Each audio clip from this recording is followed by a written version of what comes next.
First of all, I would like to just take a second to congratulate Dave Shoji. I know what an extreme, great accomplishment this is. I've been fortunate enough to get to know Bobby Bowden, who's won a lot of football games, Joe Paterno, and Bobby Knight. I was at Texas Tech with him, and he's won a lot of games. What's so special about Dave Shoji is that he's done it from being a non-BCS school and not having the same financial situations that a lot of BCS people do. So he, in my mind, is as great a coach as there is. He's done a great job of recruiting. I could go on and on about him. All I'll say is I think he's the greatest, and I like being around him because he's a winner and he's just a class act. So he's really great for the University of Hawaii. I'd also like to say that I talked to Rodney Bradley today and his dad today. Rodney is going to come home with Eric tomorrow. He's feeling a lot better. He was in a lot of pain. I went out with the trainers. You saw it on TV. It was a extreme broken leg, broken lower leg, and they put a rod in it. It was very successful. The doctors feel very good about it. I talked to them, and Rodney is in no pain now. He feels so much better. He's going to have a tough time when he gets back. He's going to have to be on crutches for 4 months. So we've got to get his academics and get all of that worked out, because that's pretty tough getting around. But he'll do it, and he's completely planning on being ready. He's already started rehabbing for next season. He's one of the greatest kids I've ever been around. Humble, classy. I just hate for him to be so far away from home and be hurt like that. So he's part of our family, and we're going to take care of him, and just feel really heartbroken that he went through that. Any questions? While we're on that, you have a latest on Greg Alexander? I haven't talked. Right before we left, Rollo and I went up to see him in the hospital, and he was going to be in the hospital up until about Tuesday or Wednesday. He was going to be there a week, and we left on Wednesday. So because of the infection, he was feeling a lot better. But I want to get back up and see him in the next, hopefully today. The fact that you haven't heard anything probably means he's on course getting better, right? I would think he's in good care, and I would think that things are going good for him. I know Rollo keeps in constant contact with him. He hasn't really been answering his phone. The best way to see him is to go over and see him. One thing I wanted to mention I really thought was classy. Number one, I think Rob Akey is doing just a great job at the University of Idaho, and I'm really proud of him. I've known him for a long time. And then, pardon me? how tough is losing 4 straight? Well, it's tough. You don't want to, in our business, you don't want to lose 1 straight. And, it's frustrating, but the thing is that you've got to move on. I mean, right now, I'm not thinking about those.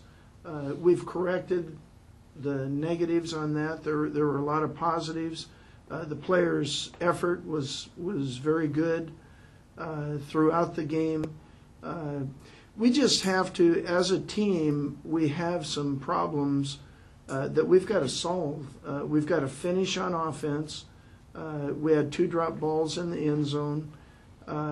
We have got to, on defense, we've got to start making plays.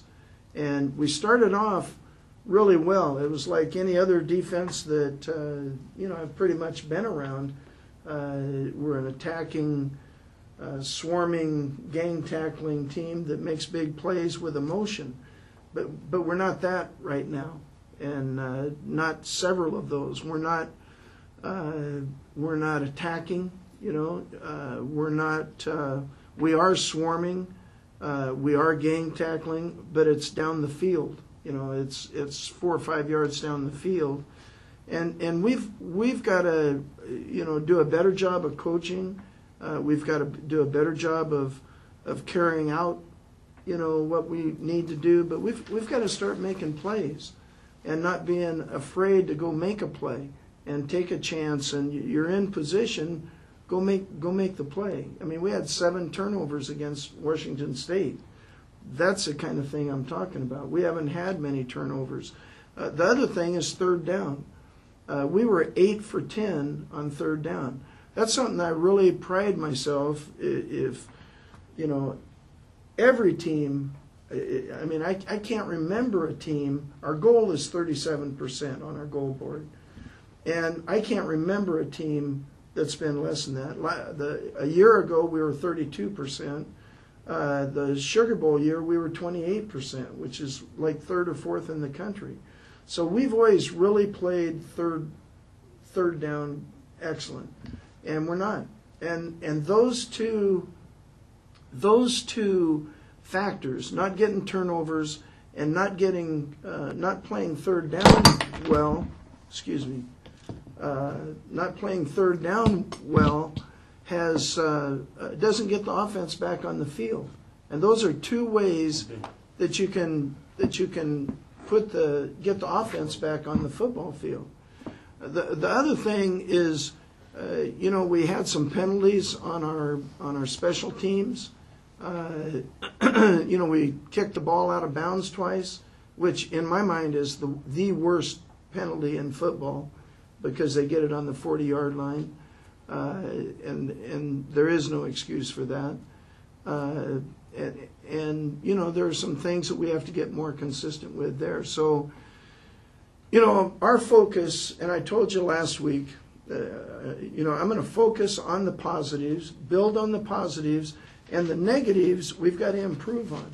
And what I told you is what I see as a professional are the things that we need to improve on. So that's what we really focused on red zone last week on both sides of the ball. And we need to focus more. And we really focused on third down, especially defensively. See, offensively, we're doing really well third down. We're like 50% or above. I mean, we're there. And the injury deal, see, to me, that's part of the game. It's changed a little bit the focus of our football team, but a couple of things. We wouldn't know Bryant Moniz if there wasn't an injury. Guys step up. That's how football is. Bryant Moniz, I could talk up here for an hour about how proud and happy I am. He improved from the first game to the second game. He's going to continue to improve. He's going to play for us for the next 2 years. He's a leader. He's been thrown into something. I mean, he's a guy that's a walk-on and sells pizza to make money on the weekends. And what a story what a positive story that is. Lico Satelli we would have never known about him unless Finotti got hurt. That's how I look at it. We have guys, some of them on scholarship, some of them are walk-ons, but they're getting their opportunity and they're doing the best they can. I know our effort is good because I always look at that. We're fighting and scrapping the entire ball game.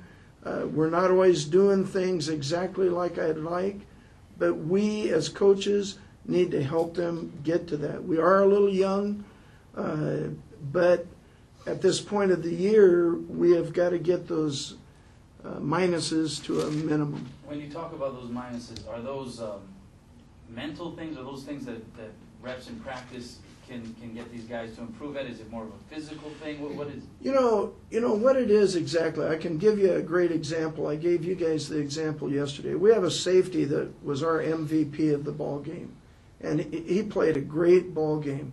But at the end of the ball game, his job is to stay inside the seam. We were blitzing. He stays inside the seam.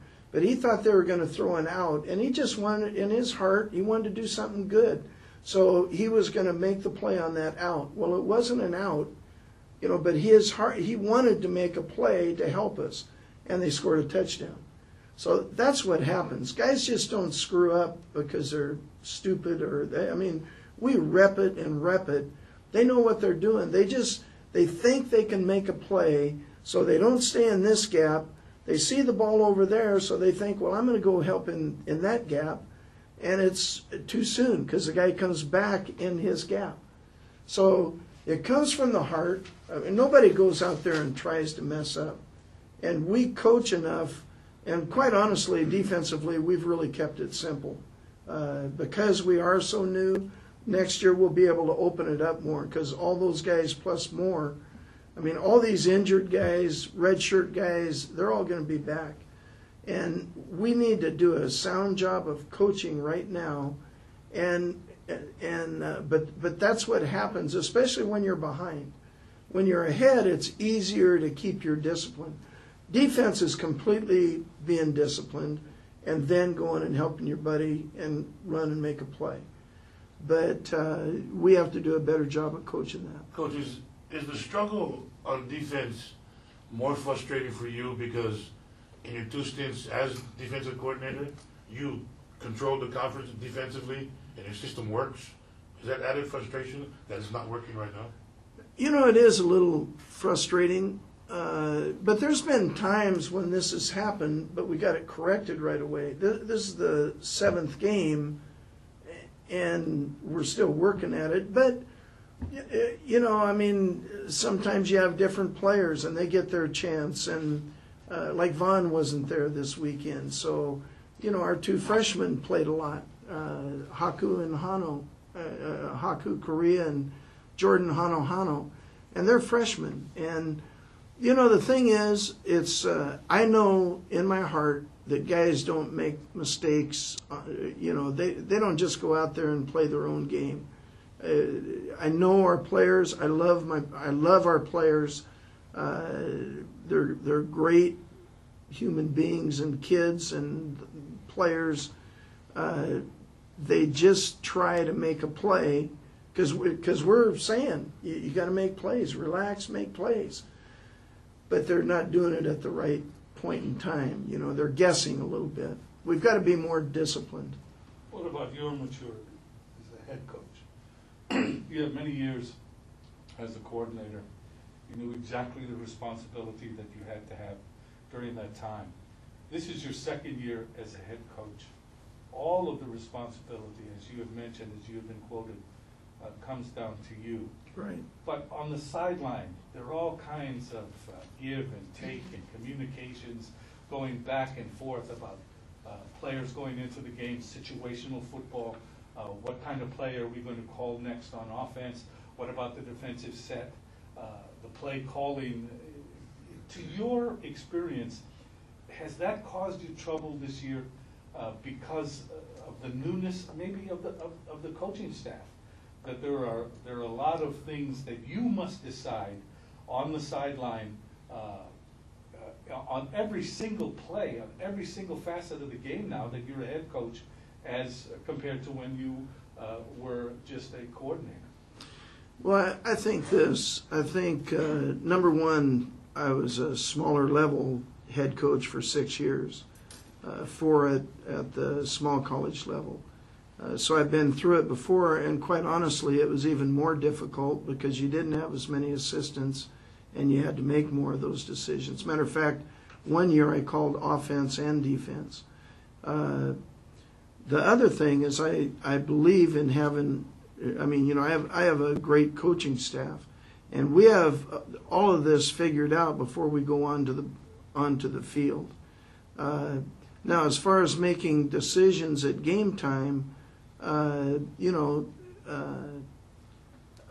have no problem with that. As far as one thing came up. I heard the time management thing, and an official made a mistake, and that's why I went out on the field. I told him that on the next play, as soon as the clock started, I wanted a timeout. Okay, we got that. I didn't want I wanted to save some time. And let me say it was a misunderstanding, okay? So he called a timeout the next time we got a first down, and I didn't want a timeout. And he said, well, I looked at you and you shook your head up and down. Well, I don't call timeouts shaking my head up and down. So it was a miscommunication. I went out on the field and talked to the white hat, and I thought they did a great job. I wasn't upset or anything. It was a misunderstanding. I could see how it happened. But, you know, we go into a game, I've got a head coach's checklist that I go through.